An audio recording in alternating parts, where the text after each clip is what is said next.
The gunmen attacked while Palestinians were gathered for early morning Ramadan prayers at a site holy to Arabs and Jews.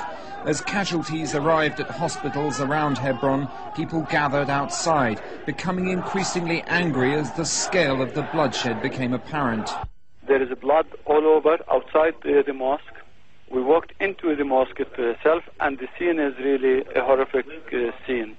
People who were killed were, praying at dawn, prayer. And they were actually in the praying, process itself. They were kneeling down. At least 48 people killed, shot down at prayer. Inside, doctors struggled to save the lives of dozens of injured, trying desperately to staunch the consequences of the shooting. Distraught relatives tried to make sense of what had happened. Appeals were put out for blood, as hospital stocks were soon exhausted. Local people also rushed to the hospital with supplies for the sick. As victims were pronounced dead, some of the bodies were taken outside, and the sight of them only inflamed the passions of those gathered around the hospitals further. Palestinian youth spilled onto the streets, and Israeli troops, fearing that they might be overwhelmed, fired warning shots. This is the man responsible, Baruch Goldstein, seen here using a symbol of the Nazi Holocaust to make a point during a demonstration last November. Goldstein, from a militant settlement near Hebron, died at the scene of his crime. Palestinian eyewitnesses say there was more than one gunman. Israel disputes that, and there's been condemnation of the attack from across the political spectrum.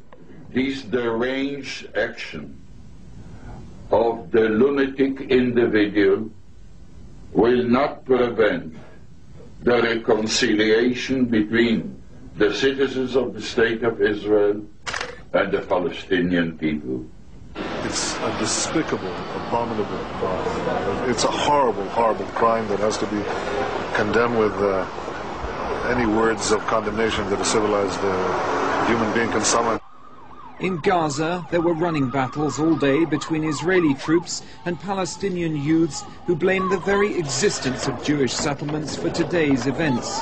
3 Palestinians were shot dead, according to the Israeli army, and at times even the ambulances were coming under fire.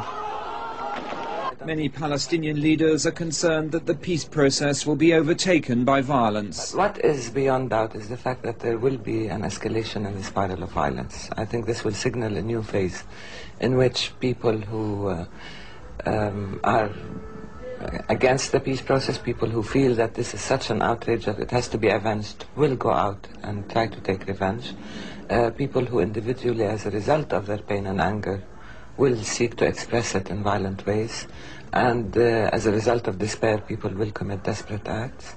The size of the death toll and the significance to Muslims of an attack on people at prayer during Ramadan mean that at the moment Palestinian emotion is speaking louder than Palestinian reason.